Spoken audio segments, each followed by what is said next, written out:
আরে লল ভাই, এর নিয়েছে কাস্টম খেলতে, এ তো নিজে খেলতে পারে না কাস্টম। কিরে মানে কিরে ভাই? আরে শফিক বন্ধু, আমি খেলতে পারি না বলে এরা দুজন আমাকে অনেকক্ষণ ধরে অপমান করছে। আরে লল, শালা নিজে একটা বস্তি আর একটা বস্তি নিয়েছে কাস্টম খেলতে। কি ভাইয়া বস্তিকারে বলো? আরে ভাই, বস্তি কারে কয় তুই বুঝোস না? তুই তো নিজেই একটা বস্তি।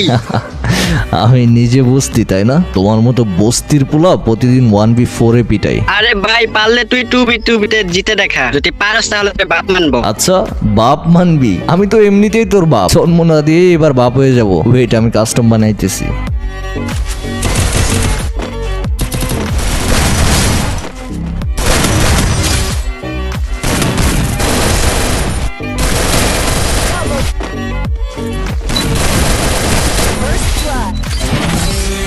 কি বাচ্চা, এবার বুঝতে পারছো আব্বু কিডা? হ্যাঁ ভাই, আব্বু আপনি, বুঝতে পারছি।